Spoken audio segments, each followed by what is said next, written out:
राजस्थान में ईडी की कार्रवाई से कांग्रेस किस कदर परेशान है, इस बात का अंदाजा ऐसे लगाया जा सकता है कि अब खुद मुख्यमंत्री अशोक गहलोत भी अपने बयानों में शब्दों की मर्यादा भूल गए हैं। सीएम अशोक गहलोत ने शुक्रवार को केंद्रीय एजेंसियों पर तीखा तंज कसते हुए कहा कि देश में कुत्ते बिल्ली से ज्यादा ईडी आईटी वाले घूम रहे हैं। इससे एक दिन पहले ही छत्तीसगढ़ के मुख्यमंत्री ने आईटी और ईडी की तुलना सड़क पर घूमने वाले कुत्ते और बिल्ली से की थी। उसी बात को राजस्थान के सीएम अशोक गहलोत ने भी दोहराया है। इस बयान के बाद आलोचनाओं का दौर भी शुरू हो गया। विपक्षी पार्टी के नेता पूरी तरह से अशोक गहलोत पर हमलावर हो गए। इस बयान पर हमलावर हुए भाजपा प्रदेश अध्यक्ष सीपी जोशी ने कहा, मुख्यमंत्री अशोक गहलोत को ईडी पर अभद्र टिप्पणी को बर्दाश्त नहीं किया जा सकता है।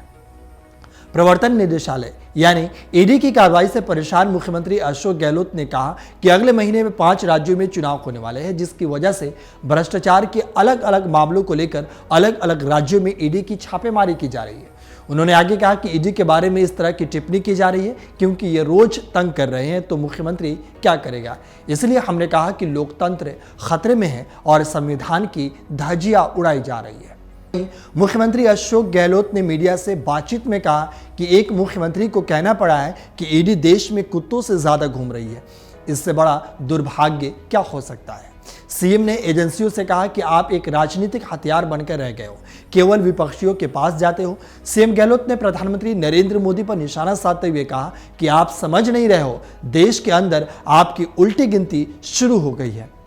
वहीं गहलोत ने प्रेस कॉन्फ्रेंस कर बीजेपी पर हमला बोलते हुए कहा कि स्थिति चिंताजनक है। उन्होंने देश में आतंक फैला रखा है। प्रियंका गांधी ने कहा कि मोदी जी की सरकार में जनता की कोई सुनवाई नहीं है।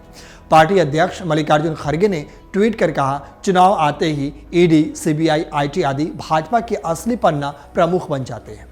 राजस्थान में अपनी निश्चित हार को देखते हुए भारतीय जनता पार्टी ने चला अपना आखिरी दांव। वहीं कांग्रेस अध्यक्ष मल्लिकार्जुन खड़गे ने लिखा, ईडी ने छत्तीसगढ़ के बाद राजस्थान में भी विधानसभा चुनाव अभियान में उतरे हुए कांग्रेसी नेताओं के खिलाफ कार्रवाई शुरू कर दी है। मोदी सरकार की तानाशाही लोकतंत्र के लिए घातक है। हम एजेंसियों के दुरुपयोग के खिलाफ लड़ते रहेंगे। जनता भाजपा को करारा जवाब देगी। कांग्रेस के प्रवक्ता पवन खेड़ा ने कहा कि आज राजस्थान में फिर से ईडी पहुंच चुकी है। पहले यहाँ चुनाव होता था, वहाँ मोदी जी जाते थे, वहाँ अब चुनाव होता है, वहां ईडी पहुंच जाती है। राजस्थान के लोग सब देख रहे हैं, वो दिल्ली के आगे ना कभी झुके हैं और ना कभी झुकेंगे। वही कांग्रेस के ट्विटर हैंडल से कहा गया है कि राजस्थान चुनाव में बीजेपी की करारी हार होना तय है। अपने हार को देख बीजेपी बौखला गई है और अपने सहयोगी ईडी को काम पर लगा दिया है। राजस्थान में कांग्रेस नेताओं के यहाँ ईडी की कार्रवाई मोदी सरकार की बौखलाहट, कुंठित मानसिकता और सत्ता के निरंकुश दुरुपयोग का सबूत है। लेकिन हमने डरना नहीं सीखा है, झुकना नहीं सीखा है। आने वाले चुनाव में जनता इन्हें करारा जवाब देगी। हम साथ मिलकर मोदी सरकार की तानाशाही का डटकर मुकाबला करेंगे, लड़ेंगे और जीतेंगे। सत्यमेव जयते। अगर आप ये वीडियो YouTube पर देख रहे हैं तो हमारे चैनल को सब्सक्राइब करें और बेल आइकन को दबाना ना भूलें। अगर आप Facebook पर ये वीडियो देख रहे हैं तो हमारे पेज को लाइक करें।